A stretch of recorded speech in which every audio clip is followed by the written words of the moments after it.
Welcome to Lesson 3.1 of the Grant Architect course and the beginning of Week 3, Defining the Problem and the Need.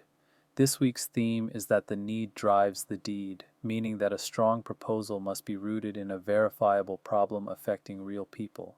In this opening lesson, we address one of the most common mistakes in grant writing, confusing what the organization needs with what the community or beneficiaries need. This distinction is fundamental to writing compelling proposals that resonate with funders. By the end of this lesson, you will understand the critical difference between a beneficiary's problem and an organization's need, why funders care about this distinction, and how to frame your proposals around community problems rather than organizational wants. One of the most pervasive mistakes in grant writing is centering the proposal on what the organization needs rather than what the community needs. Consider these two statements. We need funding for a new van versus seniors in our community lack reliable transportation to medical appointments, resulting in missed health care and declining health outcomes. The first statement tells the funder what you want. The second explains a problem affecting real people. Funders do not exist to buy things for nonprofits. They exist to solve problems, address needs, and create positive change in communities. When you write from an organization-centered perspective, you make the funder feel like an ATM rather than a partner in social change. The shift required is fundamental. Stop thinking about what you want and start articulating why it matters to the people you serve. A beneficiary problem is a condition affecting people in your target population that causes harm, suffering, or limits their opportunities. Problems are external to your organization. They exist in the community whether your organization exists or not. Hunger exists whether your food bank exists. Homelessness exists whether your shelter exists. Your organization responds to problems. It does not create the need for itself. Problems are verifiable. You should be able to document them with data, statistics, research, and evidence. If you cannot prove a problem exists, funders will question whether intervention is warranted. Vague claims about problems undermine credibility. Problems justify action. The existence of a documented problem creates the rationale for doing something about it. Without a clear problem, there is no justification for a program, and therefore no justification for funding. The problem is the foundation upon which everything else in your proposal rests. An organizational need is something your organization requires to function effectively, expand capacity, or deliver services. Needs are internal to your organization. They relate to your operations, infrastructure, staffing, or capabilities. Common organizational needs include staff positions such as wanting to hire a case manager, equipment such as needing a delivery vehicle, facilities such as requiring more space, technology such as wanting a new database system, and training such as needing professional development. The trap many grant writers fall into is framing these internal needs as if they were the community problem. Saying we need a case manager is not a problem statement. The problem is that clients are not receiving adequate support, resulting in poor outcomes. The case manager is a solution to that problem. Your organizational needs are legitimate, but they must be positioned as solutions to documented community problems, not as the problem itself.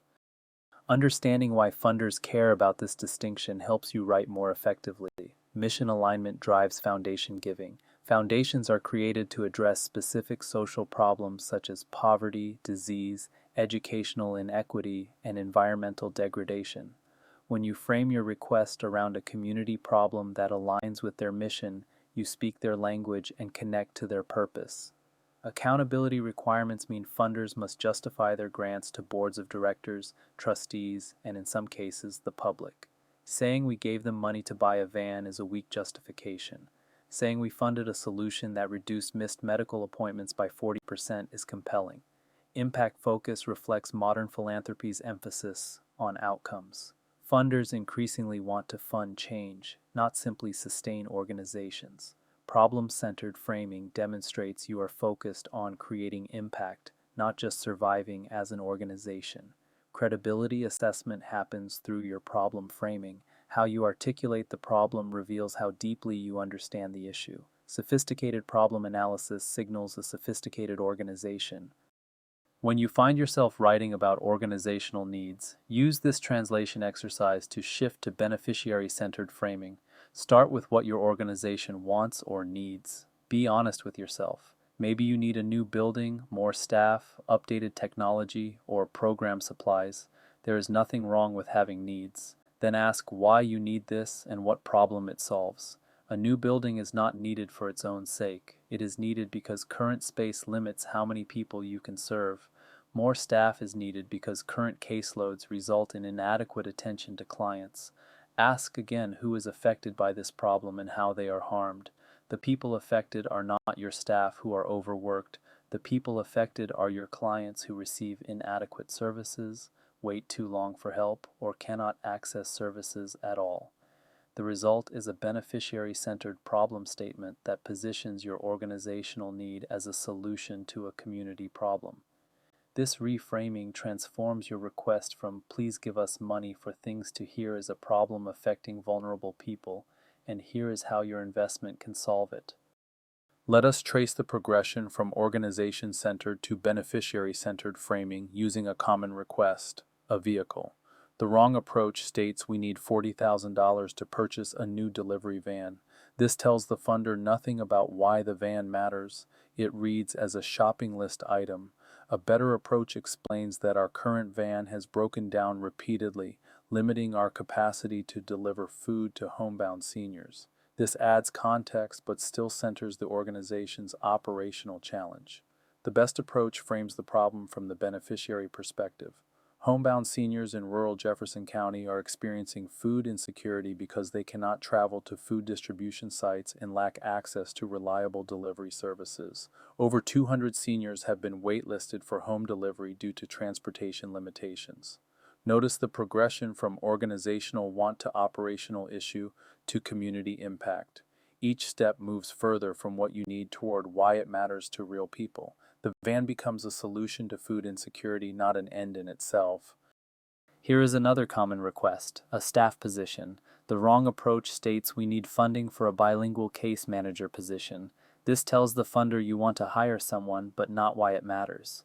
A better approach explains that our growing Spanish-speaking client population lacks adequate case management support due to language barriers. This identifies a service gap but still centers your organization. The best approach frames the systemic problem. Immigrant families in our service area face significant barriers to accessing critical social services due to language access limitations. Spanish-speaking residents report longer wait times, difficulty understanding available resources, and reluctance to seek help due to communication challenges. This framing positions the case manager as a solution to a documented community problem affecting a specific population. The funder understands that their investment addresses language access barriers for immigrant families, not simply adds headcount to your payroll. The progression moves from position request to service gap to systemic barrier, each step deepening the problem analysis. The So What test is a simple but powerful tool for ensuring you reach beneficiary-centered framing. After each statement you write, ask yourself "so what" and keep asking until you reach human impact. Start with "we need new computers." So what? Our current computers are slow and crash frequently. So what? Staff cannot work efficiently and waste time on technical problems. So what? Client intake takes twice as long as it should. So what? Clients wait longer for services, become frustrated, and some leave without receiving help. Now you have reached the human impact. The problem is not outdated computers. The problem is that vulnerable people seeking help face unnecessary barriers and delays, and some give up before receiving services. This is what funders care about. Apply this test ruthlessly to every section of your needs statement.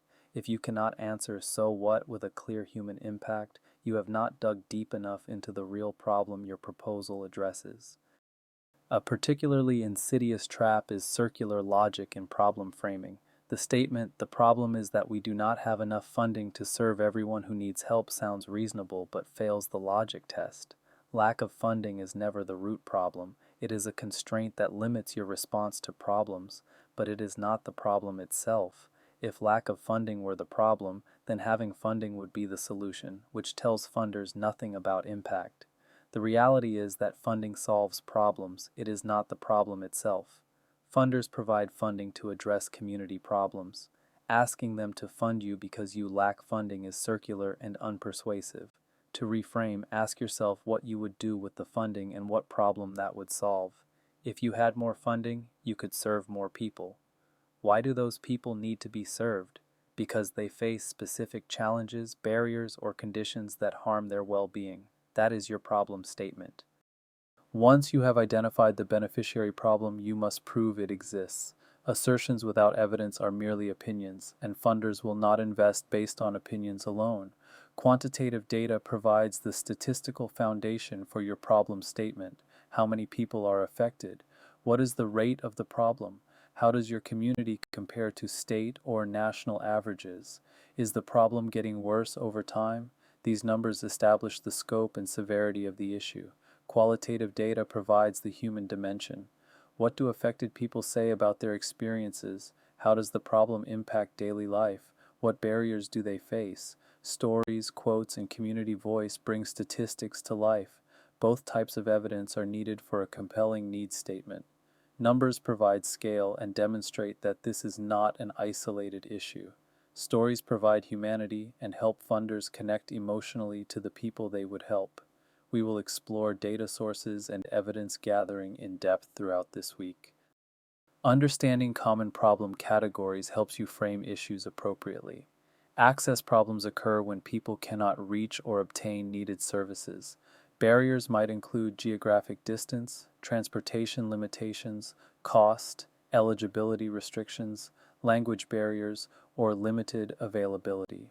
Many grant proposals address access by expanding capacity, reducing barriers, or bringing services to underserved areas. Quality problems exist when services are available but inadequate or ineffective. Perhaps existing programs use outdated methods, lack trained staff, or fail to achieve meaningful outcomes. Quality-focused proposals improve existing services rather than simply expanding access to inadequate ones. Awareness problems occur when people do not know about available resources, do not understand risks, or lack information needed to make good decisions. Education, outreach, and information campaigns address awareness problems. Systemic problems arise from policies, practices, or structures that create barriers or perpetuate inequities. These are often the hardest to address but may have the greatest impact. Advocacy, policy change, and systems reform address systemic problems. While the underlying community problem remains constant, you should adapt your framing for different types of funders. Government funders respond to framing that emphasizes public benefit and alignment with policy priorities. Connect your problem to government goals such as public health, economic development, educational attainment, or safety. Use language from relevant legislation or agency strategic plans. Private foundations respond to framing that connects to their specific mission and values. Research their priorities thoroughly and use language that mirrors their own communications. A foundation focused on social justice will respond to different framing than one focused on economic opportunity, even for the same underlying problem. Corporate funders often respond to framing that highlights community impact and measurable outcomes. They may also appreciate connections to their industry, employee interests, or brand values. Be concrete about outcomes they can communicate to stakeholders. The key is adapting your emphasis while maintaining accuracy. You are not changing the problem. You are highlighting aspects most relevant to each funder's interests and language. Let us make this practical. Here is an exercise you can apply immediately. Step 1. List what your organization needs or wants. Be completely honest. Maybe you want more staff, better equipment, renovated facilities, or expanded programs. Write down everything. Step 2. For each item on your list, apply the translation exercise. Ask why you need this item and what problem it solves. Ask who is affected by this problem and how they are harmed. Convert each organizational need into a beneficiary-centered problem statement. Step 3. Use the so what test repeatedly until you reach clear human impact. If your problem statement still sounds like an organizational challenge rather than a community issue, keep digging. Step 4. Gather evidence to document each problem you have identified. What data exists? What do affected people say? Can you prove this problem exists and matters? This exercise transforms your thinking from organization-centered to beneficiary-centered and generates the raw material for compelling need statements in future proposals. Let us summarize the key points from this lesson. The fundamental distinction is that problems affect beneficiaries and communities while needs are internal to your organization. This is not mere semantics. It reflects fundamentally different orientations toward grant seeking. Funders invest in solving problems, not in buying things for nonprofits. When you frame requests around community problems, you align with funder motivations and speak their language. When you frame requests around organizational needs, you position yourself as seeking charity rather than partnership in social change. Translation is required to convert organizational needs into beneficiary-centered problem statements. Use the translation exercise and the so what test to ensure your framing reaches human impact. Every organizational need should connect to a documented community problem. In our next lesson, we will explore root cause analysis using the 5 whys technique to drill down from symptoms to systemic causes. Understanding why problems exist is essential to designing effective interventions and writing compelling proposals that demonstrate sophisticated thinking about the issues you address.